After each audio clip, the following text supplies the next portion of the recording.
ഞാൻ ഇങ്ങോട്ട് വന്നാൽ കുറച്ചുകൂടി സൗകര്യമാണല്ലോ എന്നെ ഹരാസ് ചെയ്യാൻ. ഒരേ ഡിപ്പാർട്ട്മെന്റിലായതുകൊണ്ട് മറ്റെവിടെയെങ്കിലും വെച്ച് വീണ്ടും കാണേണ്ടി വരും. അപ്പോ അവിടെ ഈ പക കാണിക്കാതിരുന്നാൽ ഉപകാരമായിരിക്കും. ഇപ്പൊ ഇവിടെ വെച്ച് എല്ലാ ദേഷ്യം തീർത്തോളൂ. പുലികൾക്കിഷ്ടം ഇരയെ ഓടിച്ചിട്ട് പിടിച്ച് ആക്രമിച്ച് തിന്നുന്നതാണ്. ഓ, ഇതാര് ഉണ്ണിയാർച്ചയോ? ആർച്ചയുടെ നാവിന്നാണോ കീഴടങ്ങളുടെ ആ സ്വരം ഞാൻ കേട്ടത്? എന്തു പറ്റി ആർച്ചയെ ഊരിവാൾ ഇത്ര വട്ടം നുറയിലോട്ടിടാൻ? പിന്നെ എന്തുണ്ട് വിശേഷം? നേരാങ്ങള ആരോമൽ ചേകവർക്ക് സുഖമാണോ? ഭർത്താവ് കുഞ്ഞിരാമൻ ഇപ്പൊ എന്ത് ചെയ്യുന്നു? ഓ, ഞാൻ ഓർത്തില്ല. ആണിന്റെ തണൽ ഒതുങ്ങാത്ത ഉണ്ണിയാർച്ചയാണല്ലോ ഇത്. ഏതെങ്കിലും ഒരു ആണിനെ അനുസരിക്കാത്താണല്ലോ ഈ ആർച്ചയ്ക്ക് പറ്റിയ കുഴപ്പം.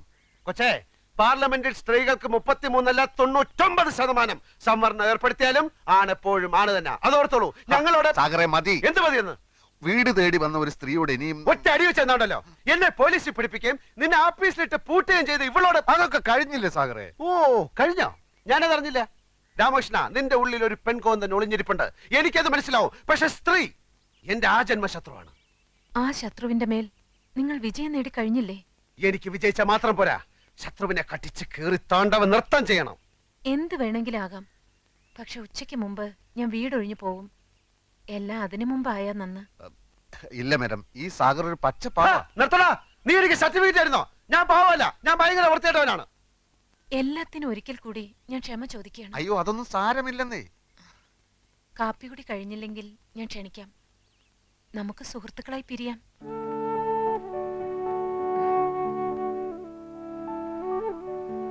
വൻകിട രാഷ്ട്രങ്ങൾ തമ്മിൽ യുദ്ധങ്ങൾ ഉണ്ടാവാറുണ്ടല്ലോ. പിന്നീട് അവരൊരു മേശയ്ക്ക് ചുറ്റുമിരുന്ന് സന്ധി സംഭാഷണങ്ങൾ നടത്താറുമുണ്ട്. മിസ്റ്റർ സാഗറിനെയും ഞാൻ കാപ്പി കുടിക്കാൻ ക്ഷണിക്കുന്നു.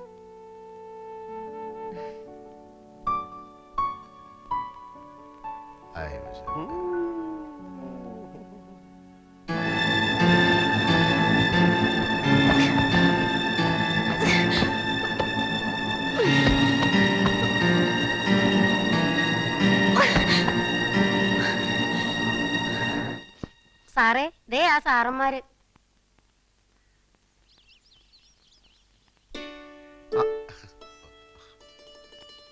വരൂ വരൂ. Thank you so much. വരൂന്ന് വിചാരിച്ചതല്ല. സമാധാനമായി. അകത്തോട്ടിരിക്കാം. ത്രേസ്യമ്മേ, ബ്രേക്ക്ഫാസ്റ്റ് റെഡിയല്ലേ? വരൂ, കഴിക്കൂ. പെട്ടെന്നുള്ളൊരു വട്ടമേശ സമ്മേളനം ആയതുകൊണ്ട് കാര്യമായിട്ടൊന്നും ഉണ്ടാക്കാൻ പറ്റിയില്ല. ആളൊരു ഭക്ഷണപ്രിയനാണെന്ന് ശരീരം കണ്ടാൽ അറിയാം. മാഡം, ഇത്ര സിമ്പിൾ ആണെന്ന് ഞാൻ അറിഞ്ഞില്ല. സത്യത്തിൽ ഞങ്ങളാണ് ക്ഷമയോദിക്കുന്നത്. ഞങ്ങളല്ല, താൻ.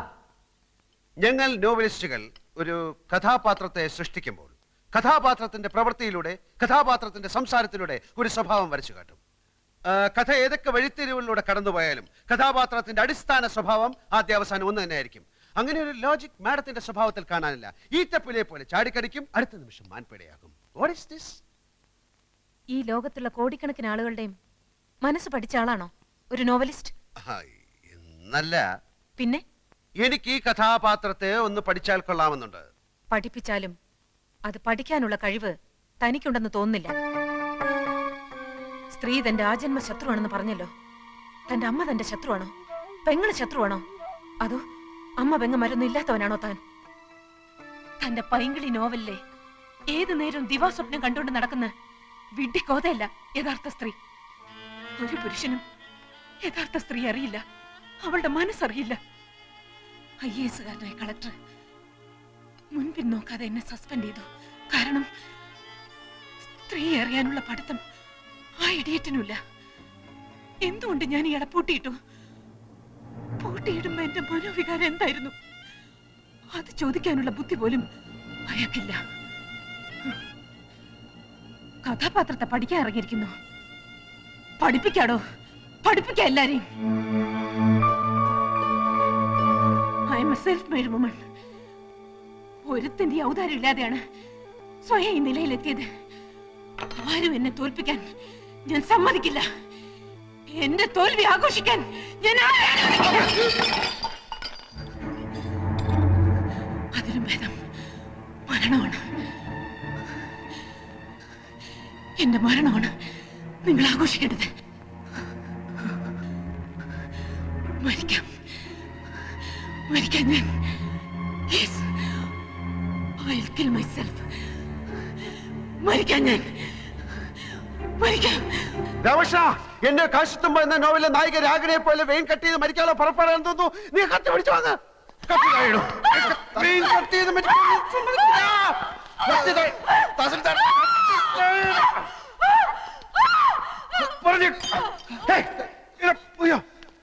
എന്റെ കർത്താവേ, തഹസിൽദാരെ ബലാത്സംഗം ചെയ്യുന്നേ. അവനത് ചെയ്യും. അവന്റെ എല്ലാ നോവലിലും ഉണ്ടല്ലോ 1-2 റേപ്പ്. ഈ എഴുത്തുകാരന്റെ ഉള്ളിലുള്ള ആഗ്രഹങ്ങളാണല്ലോ അവന്റെ രചനയിലൂടെ പുറത്തു വരുന്നത്. സാറൊന്ന് ചുമ്മാതിരിക്കുന്നുണ്ടോ? ഒരു തഹസിൽദാരെ വീട്ടിൽ കയറി റേപ്പ് ചെയ്യാനുള്ള ധൈര്യമൊന്നും കോട്ടപ്പുറത്തിനില്ല. അതില്ലാത്തതുകൊണ്ടാണല്ലോ മറ്റൊരുത്തിനെ കൂട്ടുപിടിച്ചിരിക്കുന്നത്. എനിക്ക് വിശ്വസിക്കാൻ മേല.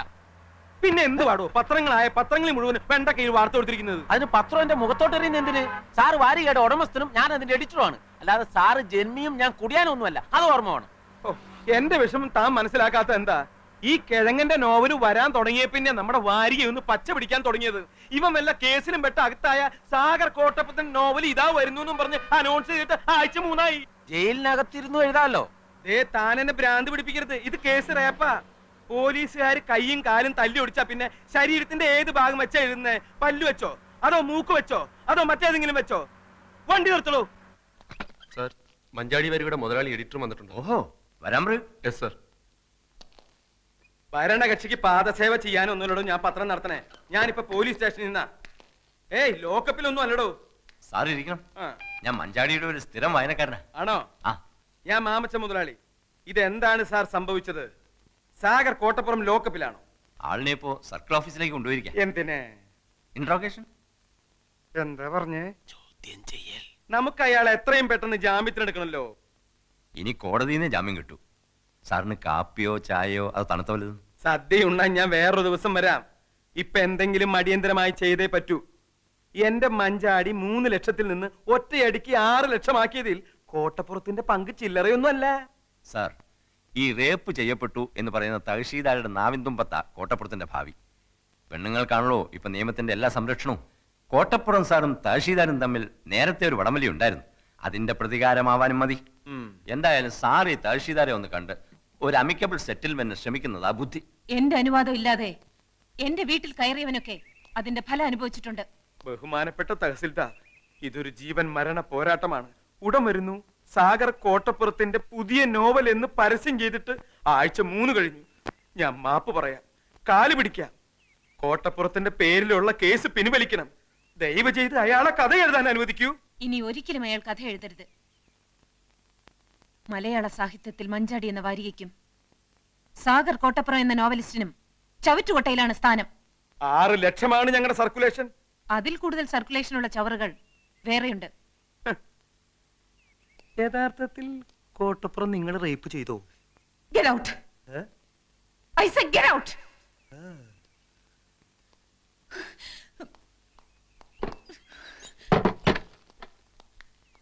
ഇവളെ ഒരു തവണയല്ല പലതവണ റേപ്പ് ചെയ്യണം. ഒരു 10-50 കൊടുക്കാന്ന് പറ. എന്തിന് റേപ്പ് ചെയ്യാനാ? അതിനല്ല കേസി നൂരാൻ. എടോ, അക്കാര്യത്തിലേക്ക് കടക്കാൻ അവൾ അതിന് നിന്ന് തരണ്ടേ? പണം കൊടുക്കാൻ ആദ്യമേ പറയേണ്ടതായിരുന്നു. സാർ ഒന്നുകൂടി ഒന്ന് ശ്രമിക്കും. വേണ്ട. വേണം. വേണ? വേണം.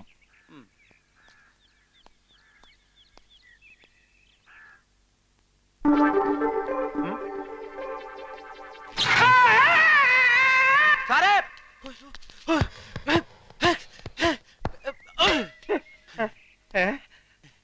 പവർ കട്ട് സമയത്ത് വരാം.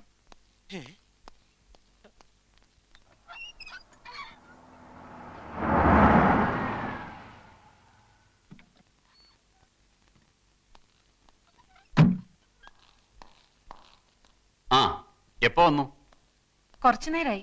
എന്തായി സാർ കാര്യങ്ങൾ? വിചാരിച്ച പോലെ തന്നെ. പ്രതികളെ 2 ആഴ്ചത്തേക്ക് റിമാൻഡ് ചെയ്തു. Very good. അത് കഴിഞ്ഞ് അവരും സ്ട്രോങ് ആയിട്ട് തന്നെ നീങ്ങുന്നത്. അഡ്വക്കേറ്റ് സുകുമാരൻ നായരാ വക്കാലത്തെടുത്തിരിക്കുന്നത്. പ്രിയയോട് ഞാൻ ഒരിക്കൽ കൂടി ചോദിക്കുകയാണ്, വേണോ? നമുക്കിത് കോംപ്രമൈസ് ആക്കുന്നതല്ലേ നല്ലത്? No sir. This is not a silly case Priya. പ്രത്യേകിച്ചും പ്രതികളുടെ സോഷ്യൽ സ്റ്റാറ്റസ് കൂടി കണക്കിലെടുക്കുമ്പോൾ. പത്രങ്ങൾ ഇത്തരം കേസുകൾ കൈകാര്യം ചെയ്യുന്ന രീതി അറിയാമല്ലോ. അവരെ മാത്രമല്ല, പ്രിയയും ബാധിക്കും അത്. എന്നെ പറ്റി എന്തെഴുതിയാലും പറഞ്ഞാലും എനിക്കിപ്പോ അതൊരു പ്രശ്നമല്ല. I am already prepare to face the consequences. Okay, leave it. പ്രതികൾ പ്രിയയുടെ വീട്ടിൽ വന്നതും ദേഹത്ത് തൊട്ടതുമൊക്കെ പ്രൂവ് ചെയ്യാൻ എളുപ്പമാണ്. പ്രിയയുടെ മൊഴി മാത്രം മതി അതിന്. അങ്ങനെ വന്നാൽ 511 റേപ്പ് അറ്റംപ്റ്റ്, 7 വർഷം വരെ റിഗറസ് ഇംപ്രിസൺമെന്റാ. ഈ കേസിൽ പരിഗണിക്കില്ലെങ്കിലും ചെറിയൊരു വീഴ്ച നമ്മുടെ ഭാഗത്തുമില്ലേ? ഐ മീൻ, പ്രിയ ക്ഷണിച്ചിട്ടാണ് അവർ പ്രിയയുടെ വീട്ടിൽ വന്നത്. So what? അതല്ല, എന്തിനു വേണ്ടിയാണ് ഊതിപ്പെരുപ്പിച്ച് ഇങ്ങനൊരു കേസ് ഫ്രെയിം ചെയ്യുന്നത്? അങ്ങനെ ഒരു ചോദ്യം ചോദിക്കേണ്ടത് എന്റെ അഡ്വക്കേറ്റ് അല്ല. പ്രിയ എന്നെ വെറും ഒരു അഡ്വക്കേറ്റ് ആയിട്ടാണോ കാണുന്നത്? ഈ കേസിൽ അങ്ങനെ കാണാനാണ് എനിക്കിഷ്ടം. അവറ്റകൾ എന്നെ എന്തുമാത്രം ഹരാസ് ചെയ്തെന്ന് സാറിന് അറിയില്ല. ഇനിയൊരു തോൽവി എനിക്ക് വയ്യ. സാർ അവർക്ക് മാക്സിമം ശിക്ഷ വാങ്ങിച്ചു കൊടുക്കാൻ എന്റെ കൂടെ നിൽക്കില്ലേ? ഇല്ലെന്ന് ഞാൻ പറഞ്ഞില്ലല്ലോ. അത് മതി. ദാ, കാപ്പി കുടിക്ക്. വേണ്ട സർ. ആ, എന്റെ സസ്പെൻഷൻ കഴിഞ്ഞു. നാളെ വീണ്ടും ജോയിൻ ചെയ്യും. ഗുഡ്. ഞാൻ വിളിക്കാം.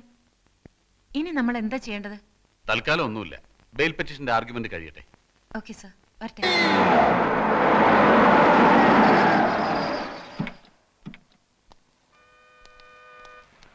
പ്രിയ ഇറങ്ങണ്ട. അല്ല, എനിക്ക് അയാളോട് നോ, ഞാൻ മാത്രം പത്രാധിപരോട് സംസാരിച്ചാൽ മതിയെന്നുള്ള ധാരണയിലാണ് നമ്മൾ ഇവിടെ വന്നത്. അതല്ല, പ്രിയക്ക് സംസാരിക്കണം നിർബന്ധമാണെങ്കിൽ സംസാരിച്ചു. ഞാൻ മടങ്ങിപ്പോയേക്കാം. അയ്യോ, ഒന്നും പറയണ്ട എന്റെ കുട്ടപ്പേട്ട.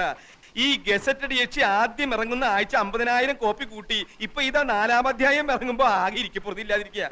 നാനാ ഭാഗത്തുനിന്ന് ഏജന്റുമാരുടെ കത്തും കമ്പിയും കൊണ്ട് ആഫീസ് നിറഞ്ഞിരിക്കുക. കോപ്പി പോരാന്ന് പറഞ്ഞോണ്ട്.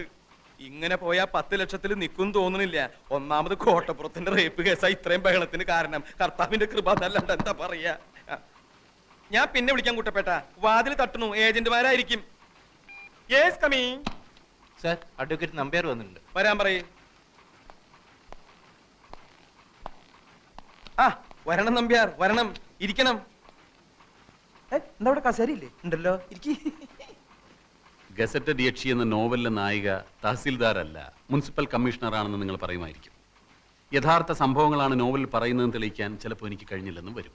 പക്ഷേ റേപ്പ് കേസിലെ പ്രതിയും നോവലിസ്റ്റും ഒരാളായതുകൊണ്ട് സാമാന്യ ബുദ്ധിയുള്ള ഏതൊരു ജഡ്ജിക്കും അദ്ദേഹത്തിൻ്റെതായ നിഗമനങ്ങളിലെത്താനും നിങ്ങളുടെ ഈ സ്ഥാപനം പൂട്ടിക്കാനുള്ള തീരുമാനങ്ങൾ എടുക്കാനും കഴിഞ്ഞെന്ന് വരും. ഞാൻ താങ്കളോട് പൂർണ്ണമായി യോജിക്കുന്നു.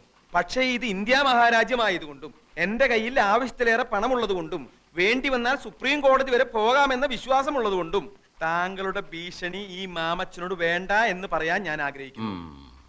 നിങ്ങളുടെ ഈ പീറ നോവലിസ്റ്റ് ഉണ്ടല്ലോ, അയാൾ ഒരു റേപ്പ് കേസിൽ ജാമ്യത്തിൽ ഇറങ്ങിയ ആളാണെന്നും ഈ കേസിലെ സ്പെഷ്യൽ പ്രോസിക്യൂട്ടറായി ഞാൻ വിചാരിച്ചാൽ പലവിധ വകുപ്പുകളിലായി അയാൾ എത്ര വർഷം വേണമെങ്കിലും അകത്താക്കാൻ സാധിക്കുമെന്നും ഓർമ്മിക്കുന്നത് നന്നായിരിക്കും. ഓർമ്മയുണ്ടല്ലോ.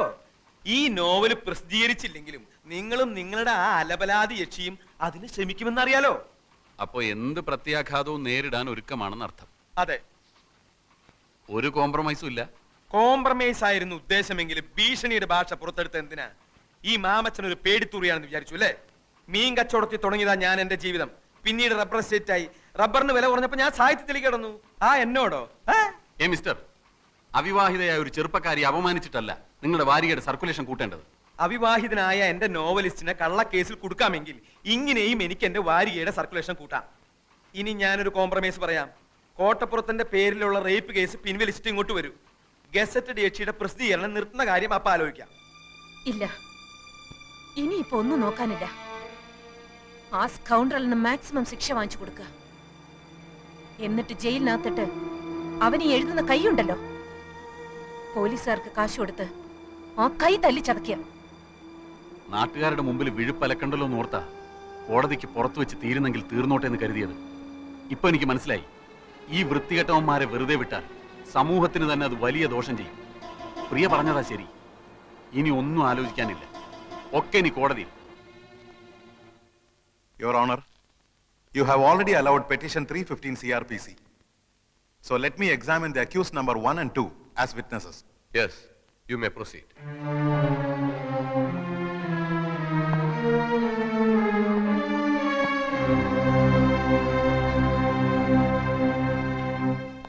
നിങ്ങളും രണ്ടാം പ്രതി രാമകൃഷ്ണനും അന്യായക്കാരുടെ വീട്ടിൽ എന്തിനു പോയി? ഞങ്ങൾ താമസിക്കുന്ന വീട്ടിൽ വന്നവർ ഞങ്ങളെ കാപ്പ് കുടിക്കാൻ ക്ഷണിച്ചു, അതുകൊണ്ട് പോയി. അപ്പൊ അവരുടെ വീട്ടിൽ ആരൊക്കെ ഉണ്ടായിരുന്നു? അവരും അവരുടെ ജോലിക്കാരിയും. നിങ്ങൾ കാപ്പി കുടിച്ചോ? ഇല്ല. എന്തുകൊണ്ട് കുടിച്ചില്ല? കുടിക്കാൻ തുടങ്ങുന്നതിന് മുമ്പ് പെട്ടെന്ന് ആ സ്ത്രീ ഒരു കത്തിയെടുത്ത് അവരുടെ വെയിൻ കട്ട് ചെയ്ത് മരിക്കാൻ പോവുകയാണെന്ന് പറഞ്ഞു. ഞങ്ങൾ അവരെ തടയാൻ ശ്രമിച്ചു. വേറെ ഒന്നും സംഭവിച്ചില്ലേ? ഇല്ല. ഇതിനു മുമ്പ് നിങ്ങൾ ഏതെങ്കിലും ക്രിമിനൽ കേസിൽ പെട്ടിട്ടുണ്ടോ? ഇല്ല. നിങ്ങൾ കല്യാണം കഴിച്ചാണോ? അല്ല. എന്തുകൊണ്ട് കല്യാണം കഴിച്ചില്ല? ഒരു സ്ത്രീയെ കല്യാണം കഴിച്ചവളെ കടപ്പറയിലെ ഒരു ഉപകരണമാക്കി മാറ്റാൻ എനിക്ക് സാധിക്കില്ല എന്നുള്ളതുകൊണ്ട്. സ്ത്രീകളോടുള്ള നിങ്ങളുടെ മനോഭാവം എന്താണ്? സ്ത്രീ അമ്മയാണ്, ദൈവമാണ്. That's all, Your Honor.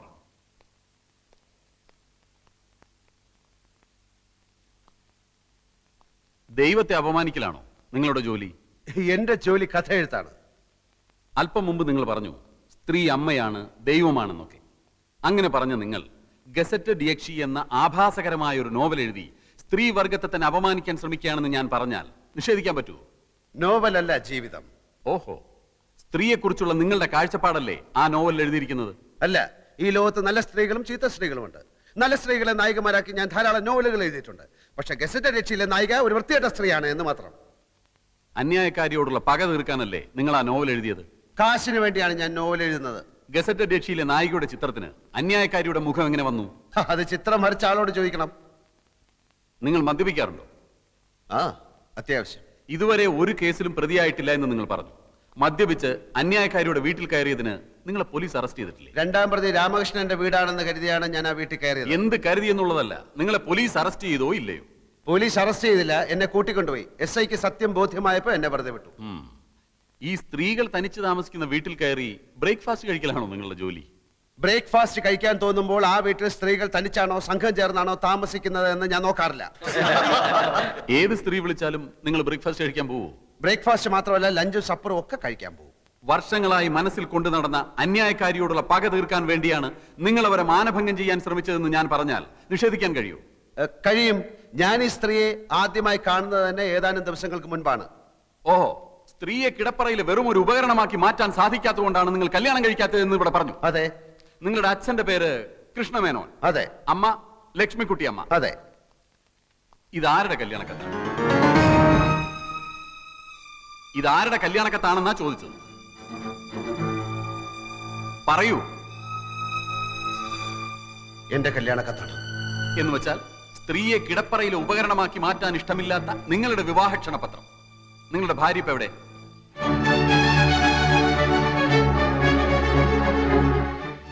ഞാൻ കല്യാണം കഴിച്ചിട്ടില്ല. കഴിച്ചിട്ടില്ലേ? അപ്പൊ കല്യാണം കഴിക്കാതെ ചുമ്മാ കല്യാണക്കത്തടിച്ച് വിതരണം ചെയ്യലാണോ നിങ്ങളുടെ ഹോബി? മറുപടി പറയൂ. അന്ന് അങ്ങനെ സംഭവിച്ചു. എന്താണ് സംഭവിച്ചതെന്ന് ഞാൻ പറയാം. കല്യാണം ഉറപ്പിച്ചു, കല്യാണക്കത്തടിച്ചു, ആളുകളെ ക്ഷണിച്ചു. കല്യാണ തീയതി അടുത്തപ്പോഴാണ് വധു അറിയുന്നത് നിങ്ങൾ ഒരു ആഭാസനാണ്. അങ്ങനെ ആ പെൺകുട്ടി കല്യാണത്തിന് വിസമ്മതിച്ചു. അതല്ലേ സത്യം? അല്ല. ആണെന്ന് ഞാൻ പറയുന്നു. അന്നു മുതൽ ആ പെൺകുട്ടിയോട് നിങ്ങൾക്ക് തീർത്താൽ തീരാത്ത പകയായി. അന്നത്തെ ആ പെൺകുട്ടിയാണ് ഈ കേസിലെ അന്യായക്കാരി പ്രിയദർശിനി എന്ന് ഞാൻ പറഞ്ഞാൽ നിങ്ങൾക്ക് നിഷേധിക്കാൻ കഴിയും?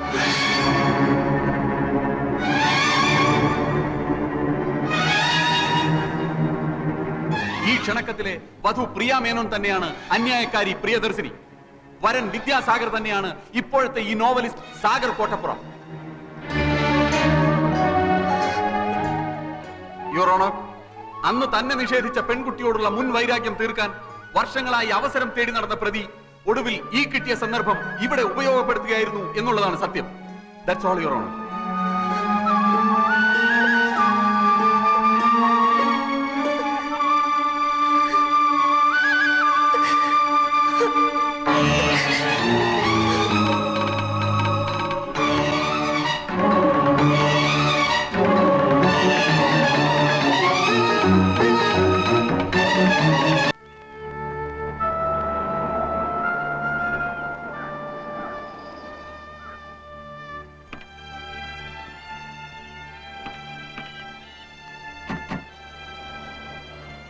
കല്യാണക്കത്തും പൊക്കിപ്പിടിച്ചുള്ള വക്കീലിന്റെ ചോദ്യങ്ങൾ, അന്തം വിടുന്ന നായകൻ ഒരു വശത്ത്, ഞെട്ടിത്തരിക്കുന്ന നായിക മറുവശത്ത്. ഈ കോടതി രംഗം അതേപടി ഒരു അധ്യായമാക്കാം. വായനക്കാരന്റെ കണ്ണു തള്ളും, ഞരമ്പുകൾ വലിഞ്ഞു മുറുകും. ചൂടാറുന്നതിന് മുമ്പ് ഈ മാറ്ററിന്റെ എഴുതി തന്നേക്ക്. അതിരിക്കട്ടെ, കല്യാണക്കത്തടിച്ചു, കല്യാണം നടന്നില്ല, അതെന്താ കാരണം? അത് പോട്ടെ, 5-6 വർഷത്തിനിടയിൽ വീണ്ടും കണ്ടുമുട്ടിയപ്പോൾ നായകൻ നായികയെ തിരിച്ചറിഞ്ഞില്ല, നായിക നായകനെയും തിരിച്ചറിഞ്ഞില്ല. ഈ സിനിമയിലും നോവലിലും ഒക്കെ പഴയ കാലം മറന്നു പോണ ഒരു രോഗമുണ്ടല്ലോ, എന്താ അതിന്റെ പേര്? അമ്ലേഷ്യം അല്ലേ? രണ്ടാൾക്കും അമ്ലേഷ്യം പിടിപെട്ടതാണോ? എന്തെങ്കിലും ഒന്ന് പറ എന്റെ കോട്ടപ്പുറം.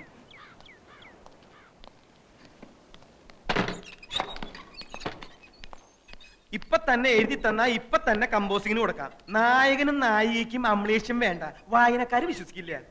ഒരാൾക്ക് മതി അമ്ലേഷ്യം. ഗസറ്റഡ് എച്ചി അധ്യായം 6 അമ്ലേഷ്യം എന്ന് ടൈറ്റിലും കൊടുക്കാം. കഴിഞ്ഞ ലക്കത്ത് കഥ എവിടെയാ നിൽക്കുന്നതെന്ന് അറിയോ? എവിടെ നിർത്തിയിരിക്കണേ? ആ അതറിയാതെ ചുമ്മാ അമലേഷ്യം അമലേഷ്യം എന്ന് പുലമ്പിയിട്ട് കാര്യമില്ല. അമലേഷ്യം അങ്ങനെ ഒരു വാക്കില്ല. പിന്നെ ഈ മറവി രോഗത്തിന്റെ പേരെന്താന്ന്? അതൊന്നും അല്ല ഇവിടുത്തെ പ്രശ്നം. സാഹിത്യകാരൻ ജയദേവനെ അനിത വശത്താക്കി ദിലീപും ജയദേവനും ഈ പ്രശ്നത്തിൽ പൊരിഞ്ഞടി നടന്നു. ദിലീപ് മരിച്ചു, ജയദേവൻ ഒളിവിൽ പോയി. അവിടെയാ കഴിഞ്ഞ ലക്കം അവസാനിക്കുന്നത്.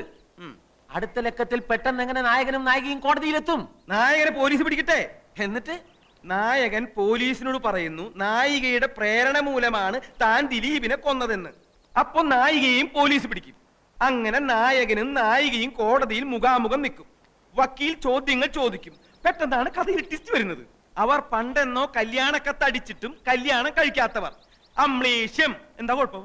സാറിന്റെ അത്രയും മണ്ടന്മാരല്ല ഇവിടുത്തെ വായനക്കാര്. വായനക്കാർക്ക് അമ്ലേഷം പിടിപെട്ടാലും മതിയല്ലോ. എല്ലാം കോട്ടപ്പുറം തീരുമാനിച്ചോളൂ. പക്ഷെ എന്തെഴുതിയാലും വായനക്കാരന്റെ കണ്ണ് തള്ളണം, ഞരമ്പ് വലിഞ്ഞു മുറുകണം. ഒന്ന് എഴുതി തരൂന്നേ. ഒന്നിങ്ങോട്ട് വന്നേ. എന്തിനാ? അല്ല ഒന്നിങ്ങോട്ട് വരൂ. കസേര അവിടെ ഇരുന്നോട്ടെ. ആയിരുന്നോട്ടെ. വരുന്നുട്ടോ കോട്ടപ്പുറം.